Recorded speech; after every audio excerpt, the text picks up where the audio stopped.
I think that you've all seen in the papers about this exchange and the political fallout it's having in the United States, where the U.S. Released 6 Taliban prisoners from the nefarious, five. Yes, 5. There's 6 people involved altogether in this because there's one U.S. guy. I did the math in my head wrong. But from the nefarious Guantanamo prison, where the prisoners have been tortured and, everything horrible done to them over the years. And this is 5 older men who are now finally getting out and going eventually back to Afghanistan. In exchange for a U.S. soldier who was a private, was bumped up to sergeant during the years that he was a prisoner of the Taliban. So it's an exchange. It shows that behind the scenes the U.S. has been carrying on diplomacy with the Taliban, having discussions with them.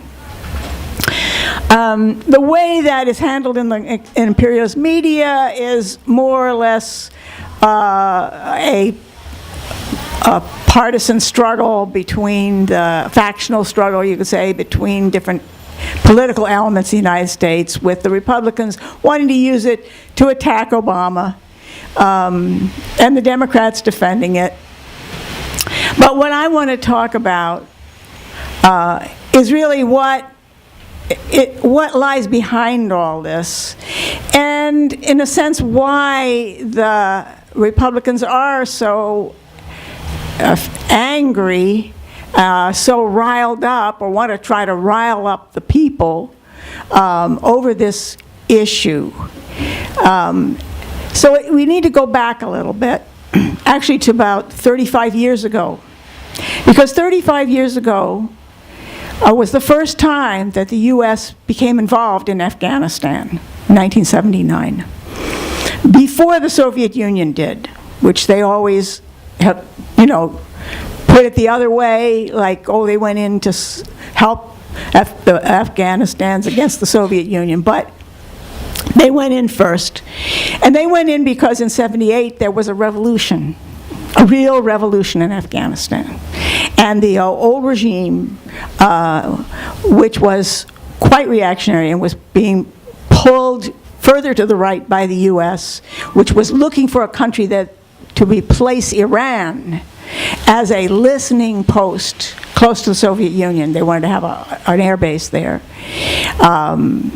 They had, they saw this revolution as a big challenge. The Iranian Revolution was in '78 too, so there was a revolution in Yemen. It was a revolutionary period in that part of the world.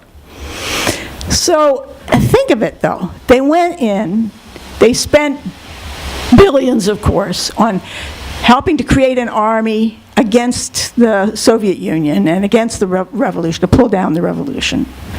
And that started 35 years ago. And you'd think, in a country like Afghanistan, very poor, very underdeveloped, it should have been a snap for them, right? It should all have been over long ago. They would go there, they would find, some allies, they would overthrow this young, new, inexperienced government that had gotten in, and especially because it came at a time when the Soviet Union was weakening, and finally was, gave up on the whole thing, and then eventually the Soviet Union fell itself. So you would think that the imperialists had it made, that they could just, take over, get some people, put some people in the government. That would be the end of it. They did do that. They set up a government. They had a guy from Unical, which is a oil consulting firm and so on, become the president, But this is the guy that they now hate, and that, you know, they're so glad that he can't run again, and they're not even talking to him. They're pushing somebody else in these elections that are going to take place in Afghanistan. Even the very guy that they put in has become their enemy.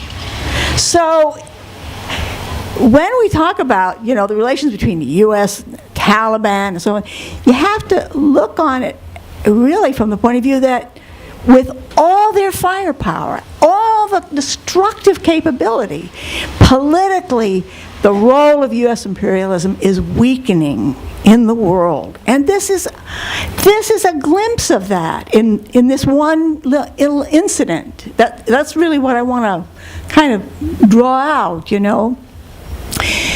And there are many reasons for it. I mean, one is that in the early days of imperialism, they could establish, you know, some kind of a puppet regime, and they could hold on to it because part of their intervention was to build up the means of production, of course, for their own benefit, for their own advantage, to rip out the raw materials, to so on. But they created a layer in society that was in the oppressed countries that were the compradors. What the phrase came from French, I guess. But it was a layer in the society that became loyal to them. Imagine in a country like Afghanistan, where they succeeded in, you know, completely demolishing the progressive secular forces there that had taken power with that revolution in 1978. They demolished them. And yet, the Afghan people have not been won over to support US imperialism at all. And that's clear in the political situation now. The US wants to keep their troops another 2 years. The outgoing president would not agree to that. That's one reason they're mad at him, and they, you know, so on, and they're not talking to him. They say that in 2016 they'll get out, but yeah, you know, they can always, you know, as long as they're there and they got a huge embassy and all that, they're going to try and hang in.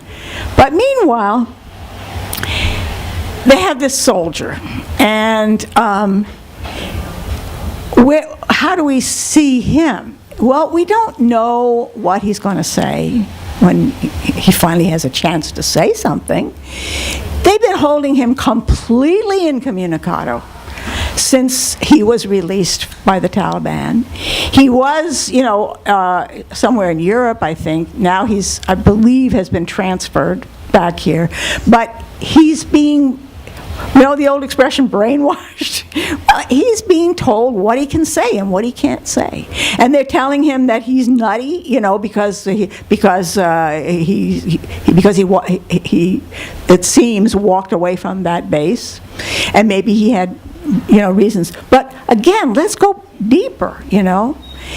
The U.S. had to give up on a draft army after Vietnam.